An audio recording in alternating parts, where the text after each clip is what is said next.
Welcome everyone to Heroes of Gaming, the podcast channel that talks with the people who make the games we love.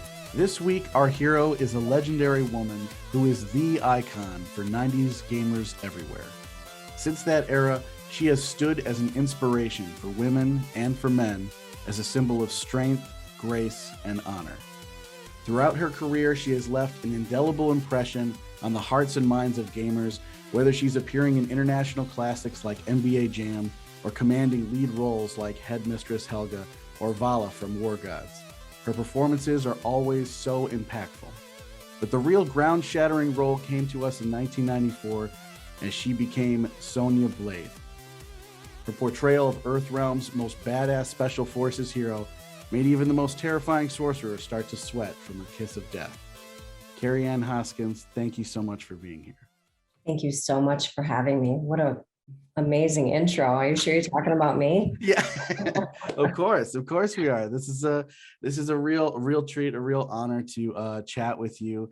You've been a part of so many amazing games that have, stayed with us forever, and people are now just also resurging a lot of these games. Retro gamings are now becoming a new fad, so a whole nother generation of people are learning of your work and being inspired by it. So I feel like I've been brought back from the dead. Well, for some of us, you never left.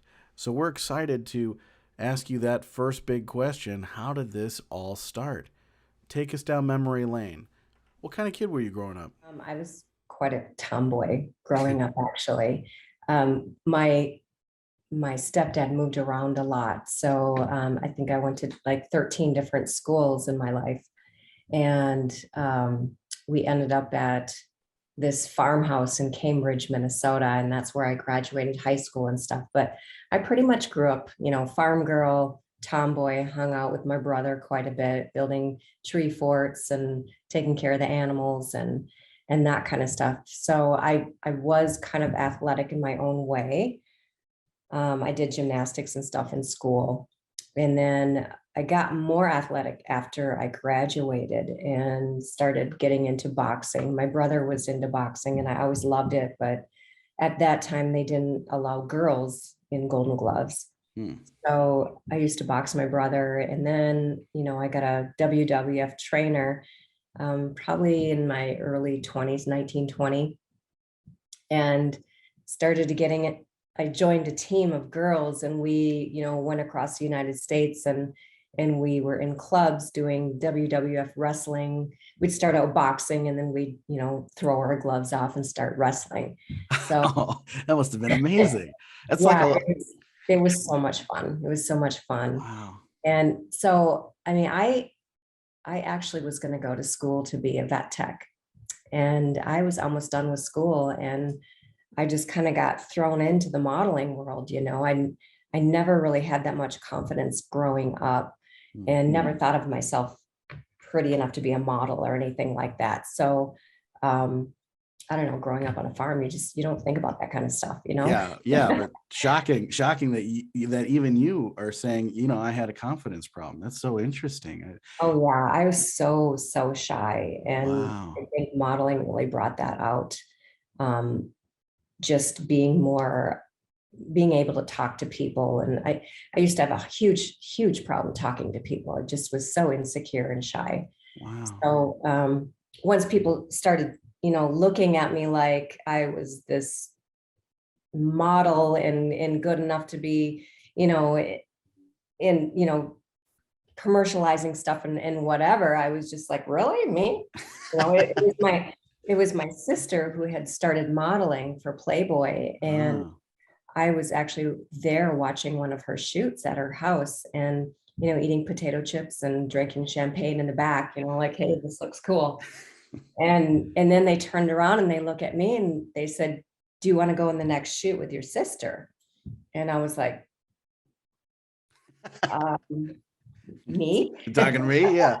Yeah. And I was like, okay, Yeah. Nudity and that kind of stuff never really bothered me. So I started modeling for Playboy, and that was kind of my breakthrough. And as I worked with Playboy, they actually hired me to be a producer in the newsstand specials.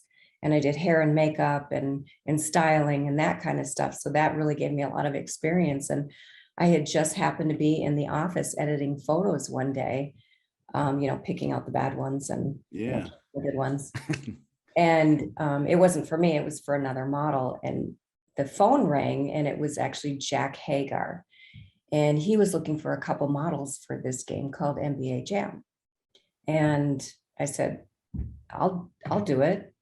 Sounds like fun. I've never done any kind of cheerleading or anything, but I know a girl. So I brought another Playboy model who was actually a lovable. And so we did this photo shoot together, and I just kind of copied whatever she was doing. She's like, okay, do this, do this. And she showed me all the cheerleading moves. And that was the start of it. And, Revolution X came on after that. That was another one of Jack Hager's games. Yeah. And then Mortal Kombat 3 came around. They were looking for a new Sonya and asked me to do it. And I said, I love doing this. I get to do my stunt work. Yeah. My boxing and, my gymnastics and that kind of stuff. I didn't know that much about karate, but they had Carlos Pacina on the side showing me the moves, and I would just copy what he was doing. So that's actually how my karate career started. Wow. I was just kind of thrown into it. My goodness. Yeah. But see, you're always willing. That's what it seems like. You have a great personality for like, let's just go and do it. Let's go and experience it. Wow. I have this thing with myself that is, if something intimidates me, I have to do it. Even though if it scares me or whatever, I'm kind of a thrill seeker, but I think because of my upbringing, being so shy and stuff and facing my fears with modeling, it just kind of led to other things, anything that intimidated me. It was like, okay, I got to do this. Attack it. Yeah.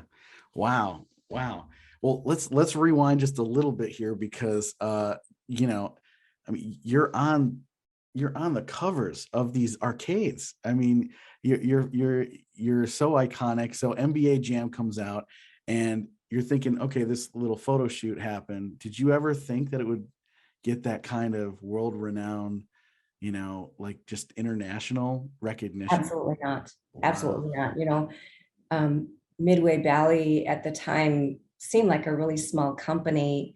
And I mean, it really wasn't. It was really climbing at that time. And the places that we would shoot, like Mortal Kombat 3 and Revolution X and NBA Jam was like in a closet that they cleared out all this equipment and made a green screen and, started shooting characters for these games. So it didn't really seem like it was going to be big because it was just kind of so archaic at the time. Our computers would keep crashing because they didn't have enough RAM for all the video that they were inputting into this. So had no idea I'd be doing interviews 25 years later. Wow. Wow. Oh my goodness. Yeah. So what was it like when you started to, did you actually get like phone call after phone call? Like, oh my goodness, your face is on this cabinet. You're everywhere. Were you starting to get like recognized after NBA Jam, or was it more after Revolution X? Well, the video game community was quite small at that time, and it's like I'd be able to walk anywhere and no one's going to really recognize me. It would just happen once in a great while, and it still does once in a great while. But it's usually kind of queued up a little bit. Like yesterday, I was at the hospital with my son, and he was getting Botox in his leg. He has cerebral palsy, and he had actually fractured his leg last December, a spontaneous break. Sometimes it happens with cerebral palsy if their bones are weak or something like that. If you don't use your bones, they get weaker and weaker. So someone who doesn't stand is going to naturally have the atrophy bones. Yeah. So it spontaneously broke, and he was asking me exactly, what was the position he was in when it broke and blah, blah, blah. And I said, I don't really know. I was actually in LA at the time doing a job, and I flew home right away. After it happened, I turned around and flew back. And he says, oh yeah, what were you doing in LA? And I said, I was working. doing a Comic-Con. And he kind of goes, what? And he goes, what Comic-Con? I said, LA Comic-Con. Have you heard of it? He goes, yeah. He goes, what? I mean, he's looking at me like, what are you doing there? You know, Right. I'm just this mom with this special needs boy. And I said, I was actually doing an appearance. I did a video game a long time ago. And he goes, are you someone famous? And he goes, what video game? You know, so it's always kind of like queued up like that, where they're pulling information out of me. And then all of a sudden they're just blown away. And he couldn't even like inject the Botox for a few minutes after that. He looked up, you know, at the other doctor, like, holy shit, are you serious? This is Sonya Blade in here? Yeah. To me, I'm always like, what is the big deal? It's a video game. Yeah, it's true. It's just a video game, but my goodness, it's just there's so many people out there that have been impacted by, I mean, you know, in many ways, you are kind of the first woman to break through. I mean, in Mortal Kombat 3, there are other women actresses and who portray different characters, but Sonya Blade is a human being, you know, and it also represents, you know, kind of, you know, something that somebody can achieve. And I think that's very inspirational, you know, and a lot of people gravitate towards that. You know, she's a real world person, you know, she's not a half human, half dragon or whatever, you know, all this other stuff is. Yeah, I think that's incredible. I would have had the same reaction. So in Revolution X, I have some questions about this game. What was that experience like? How many days did you shoot? Did you audition, or is it just like NBA Jam? You just got the call? I had worked with Jack Hager so much on the NBA Jam that, you know, he pretty much knew what I could do, how I was going to look on camera and blah, blah, blah. So he just asked me to do the next game. And I actually helped with the costumes. You know, wow. You had the cage dancer, you know, with the orange dress on. Yeah. And he said, you know, you're going to be dancing in this cage. I'm like, so I need like a stripper dress. Okay. And, you know, great big pumps, you know, on my feet that were white and really, really big hair. Yeah. Oh yeah. And then with Mistress Helga, I said, I got a black wig and I have this Harley Davidson motorcycle jacket. You do that. And then he would add like the decals and the chains and that kind of stuff. So we got to work together quite a bit because everything was such a pioneer event. You know, we didn't really know what we were doing, but we knew how to get there. You know, we knew what we had in mind and what we wanted to accomplish. So I had a lot of fun, you know, just helping out with, you know, designing a costume or giving ideas because everybody was so open to that stuff at that time. That's so fascinating that you actually contributed so much to that character. That's really exciting. I never knew that. That's wonderful. And did you ever get to meet Aerosmith? Yes. Yeah. We shot for the whole day together. Oh, wow. Yeah. I had my own little concert right in front of me, you know, 5 feet away. It was awesome. Wow. Do you still keep in touch with any of these guys or no? They're long gone. Okay. Wow. What an experience though. A private concert with Aerosmith in the 90s. It was great. That must have been amazing. So Mortal Kombat 3 rolls around. Sonya Blade, did you have an idea who this character was? Did you have an idea? I had heard about Mortal Kombat. I didn't know much about the characters or anything like that. It was getting to be such a popular game that, you know, who hadn't heard about it, you know, with all the violence and right, the controversy. So yeah, I definitely had heard about it. So I was excited to do the game. Oh, that's wonderful. And there's also there's a series of games, right? So you continued on to portray Sonya in a series of games: Ultimate Mortal Kombat 3, Mortal Kombat Trilogy, Mortal Kombat 4, Mythology, Sub-Zero. But one of the things that I thought was really cool is that you had a Mortal Kombat like road tour that you would go on the road. So I never got to see that. What was that about? That was really actually very challenging for me. I wasn't supposed to do that tour because I knew nothing about karate. Right. Oh, right. Because they're going to ask you to demonstrate. I had taken a few karate, Tang Sudo classes. And I had like a yellow belt, you know, was not versed in it at all. And I was supposed to audition for this live tour. And the producer, David Fishoff, is the one who really wanted me because I was the Sonya Blade in the game. So he was really pushing for me. But Pat Johnson, you know who Pat Johnson is? He was the choreographer for the live tour. He was also the choreographer for the Mortal Kombat movies at the time, Karate Kid, Teenage Mutant Ninja Turtles. I mean, he was a rock star. And he sees me, this blonde bimbo who's like trying to do forms and stuff, has no idea what the hell she's doing. And he's like, she is worthless. And he's like, I don't want her on the tour. And the producer, David, he insisted. He says, she's going to help us do the promo work and blah, blah, blah. And so I became like the spokesmodel for the tour. And Pat Johnson just thought that's all I really was going to be, and, you know, give me some easy stuff to do on stage to make it look like I can fight. But I proved myself with the coming months. We all went to the Catskill Mountains and we trained together for 3 months, 12 hours a day.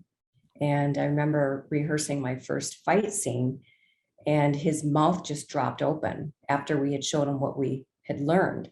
And he was like, and he started clapping. He was like so impressed. He couldn't believe I could actually throw a kick or a punch or whatever and do some gymnastics. So that continued on as we trained. And we originally were going to have 2 companies, an East Coast and a West Coast. And so we had 2 sets of all the characters that were training together. And the Sonya Blade that was supposed to play on the West Coast actually injured herself. So I was doing her part and my part at the same time. And there's one point where my hair got stepped on and it pulled out a huge chunk of my hair. It was like this big, and I could hear it being pulled out. Like so bad. And I was like, whatever, okay, let's keep going. And it was just, you know, stuff like that. And whatever I was asked to do, I would do it. And, you know, before we started working out, I would have my workout, and I was just trying to really prove myself to Pat Johnson, like, you did not make a mistake here. And by the end of that session with, you know, the Catskill Mountains, and we were ready to go on tour, he came up to me and he says, I just want you to know that I was wrong. And I think that you have balls of steel. And I was just like, thank you. Thank you, Master, for recognizing my hard work. Wow. Because I really, really tried. So that was very validating for me. And then we started the tour, and it was awesome. We had so much fun, you know, visiting cities and kids and schools and speaking on radio and TV. And it was just, you know, one of my glory days. Wow. How wonderful.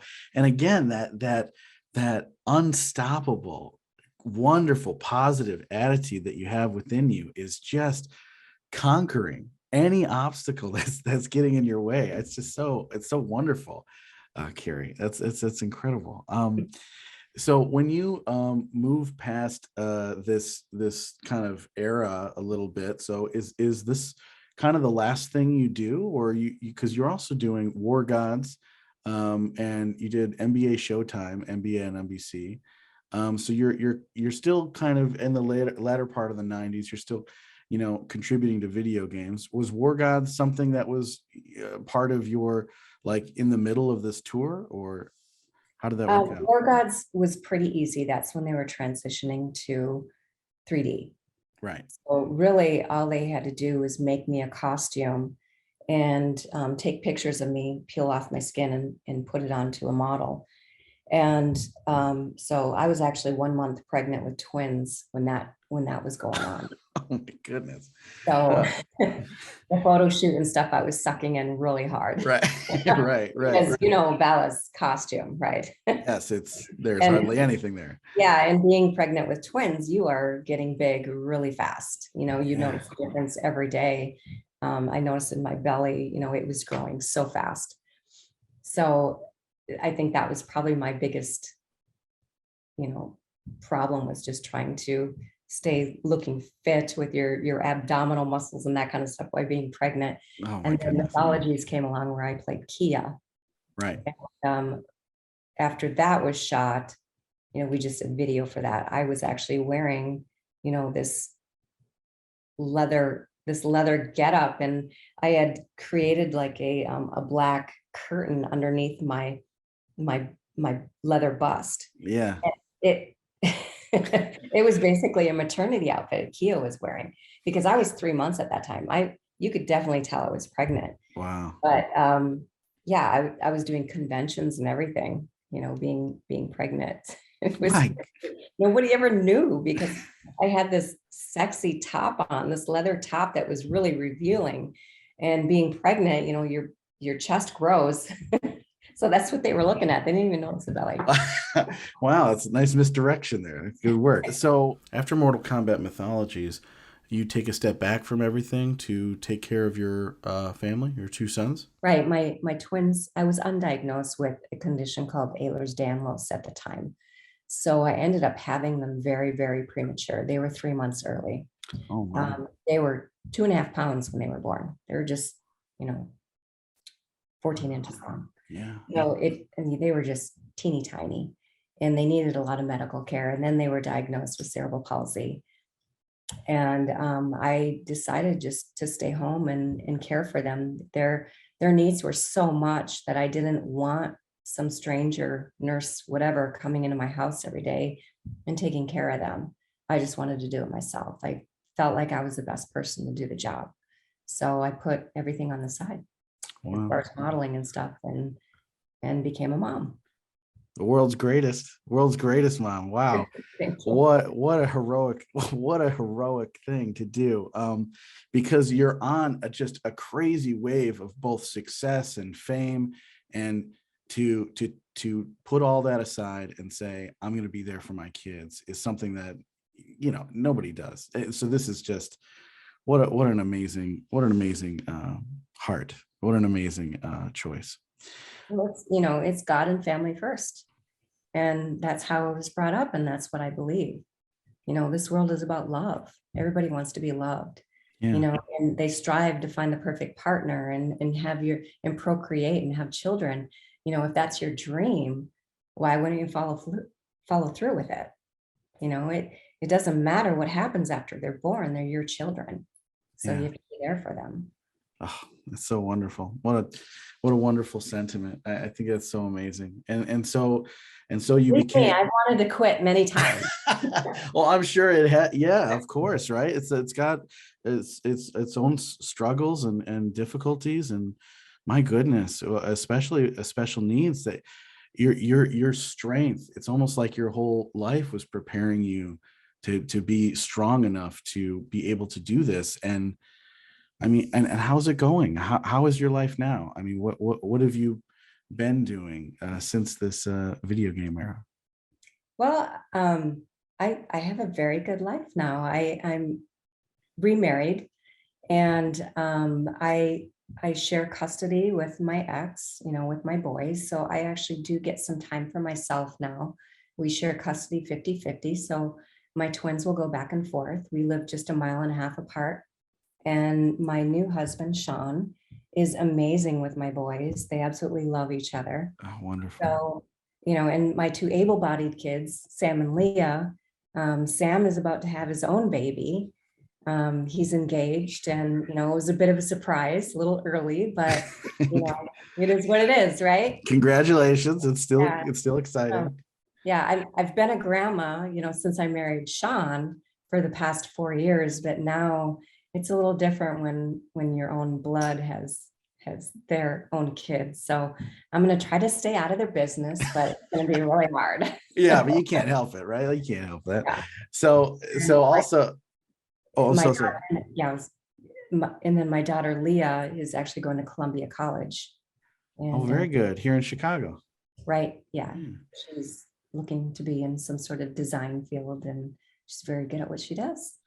It's a good school for it. It's a very good school for it. Now, Kerri, I have two more questions for you, and they're sort of rumors, so I want to see if you can help me out to determine whether they're true or not. In 2013, did you do some motion capture work for Killer Instinct? Yes. For the character Maya, right? Mm-hmm. Oh, Right. wow. How cool. So could you explain some of that? Like, what's that like, going from, the basement of a 90s era, like janitor's closet, to an actual motion capture set? What was it? That was really fun. That call just kind of came out of the blue, and I said, yeah, sure, I'll do it.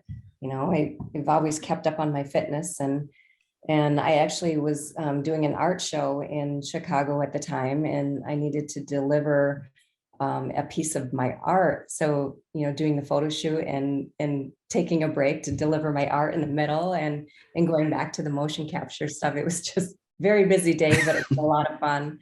And I learned a lot. I learned, those suits that they put on, and then you have the silver balls all over, and it brought me kind of back into my glory days, and I had so much fun that day, I remember. Wow, that's amazing. And then I also heard that you ran for office out here in the suburbs. I was thrown into that. Oh, okay. Yeah, I was kind of doing it as a favor for somebody. They needed a candidate, and I said, yeah, that was something that really intimidated me, is politics, because I don't know that much about it. Yeah. I try not to get into it too much, because it's just so screwed up all the time. Yeah, it's so polarizing. Yeah. It's not a positive thing for me, so it's not something that I like to concentrate on, but it intimidated me. And so I said, yes, I'll do it. And little did I know, but my opposing candidate decided to Google me and look into my past. So he started, telling everybody that I was in Playboy. And I was like, is that all you got?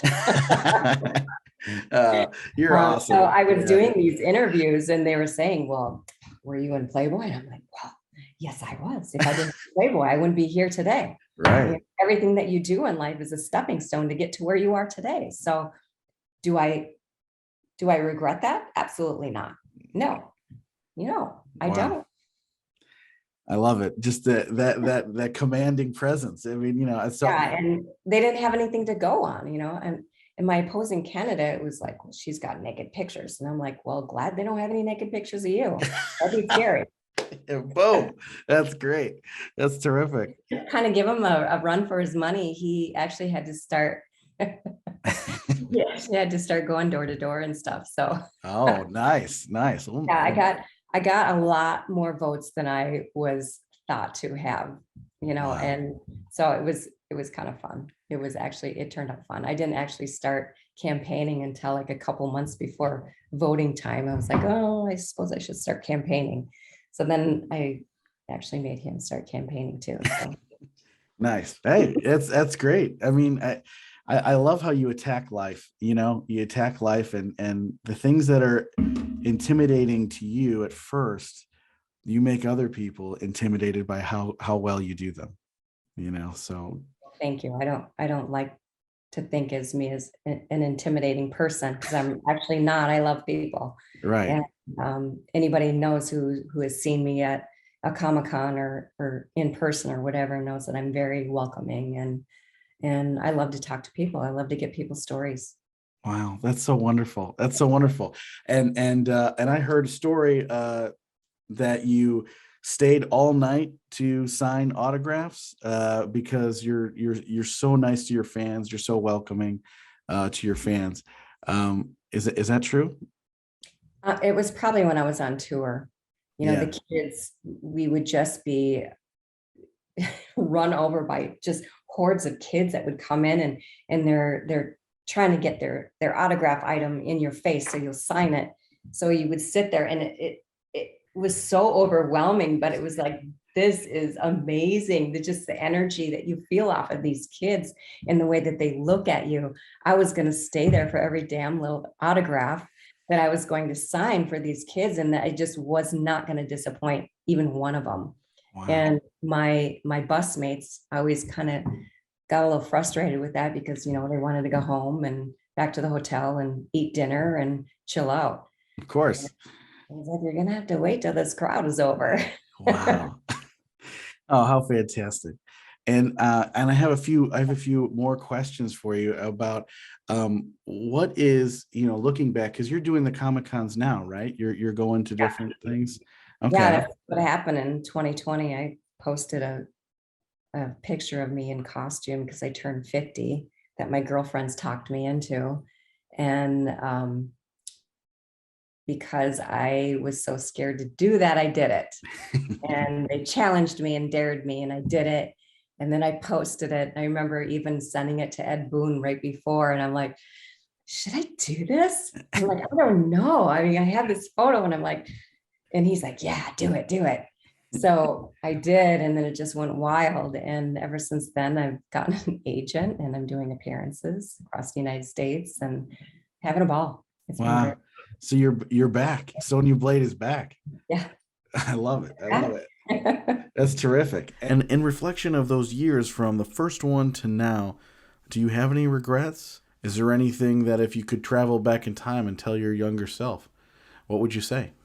I'm not really sure because like you can always say you should be more grateful and blah, blah, blah. But I remember just being really grateful, with the way people looked at me and looked up to me.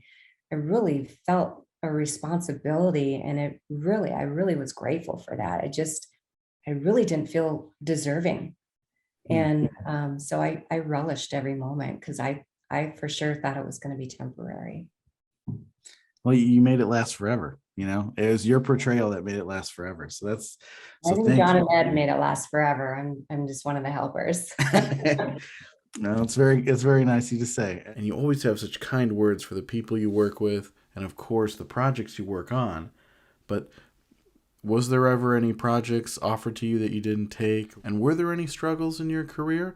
And if so, how did you overcome them? In the 90s, it was hard because, producers and when you're trying to get jobs and stuff, a lot of men try to take advantage of you. Like, Right. if you do this, you might get this job.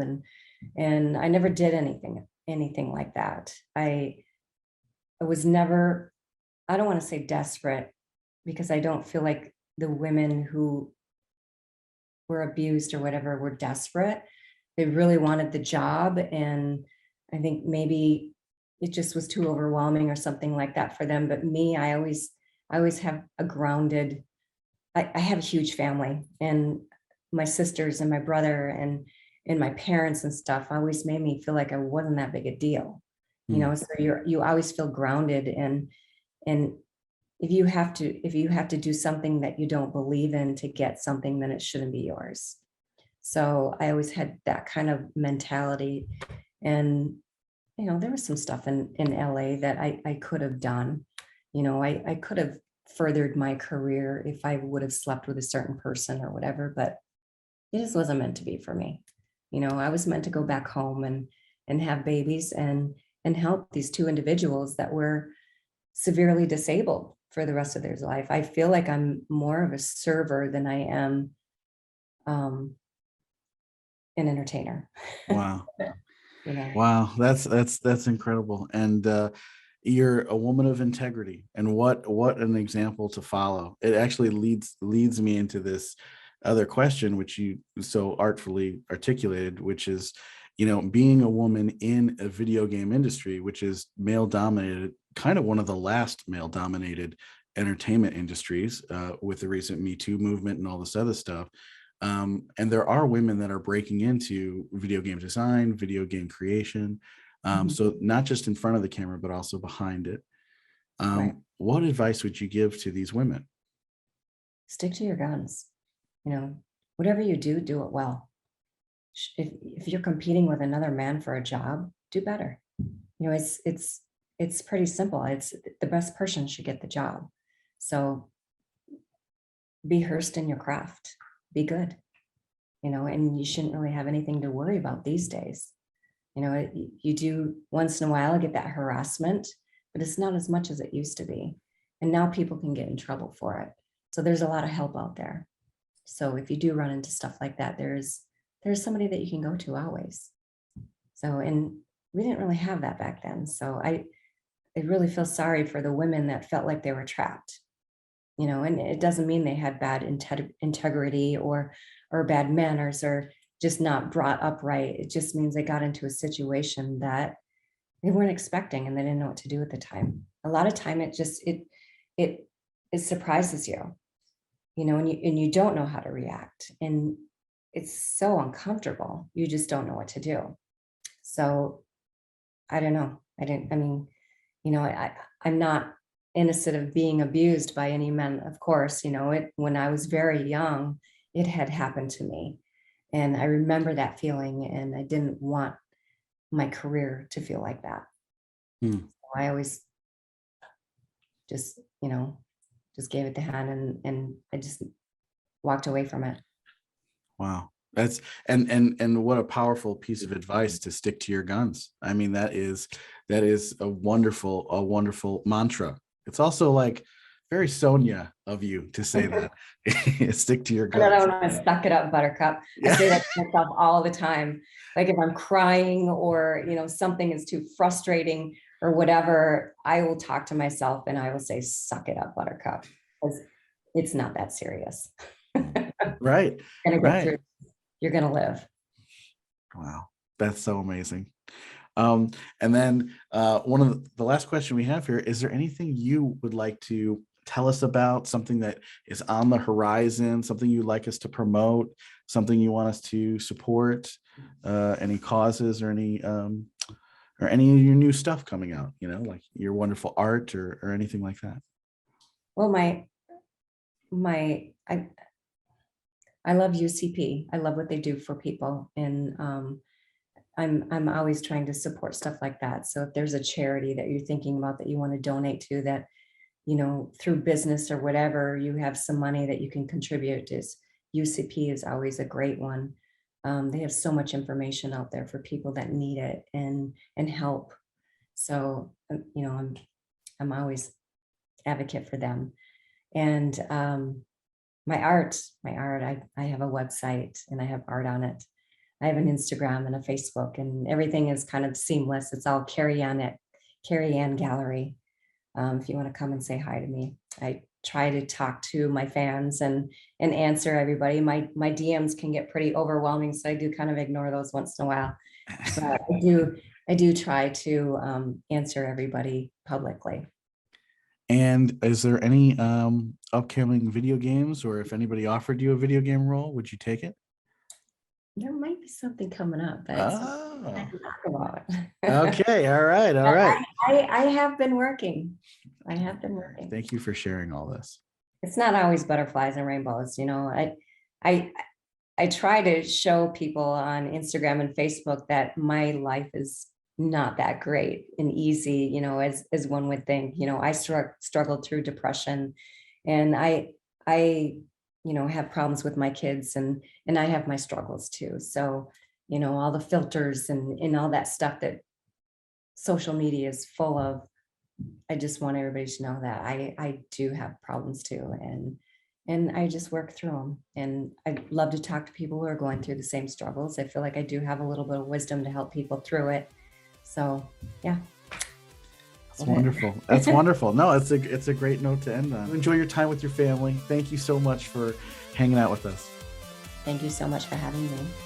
All right. We'll talk soon. All right. Bye, Kerri.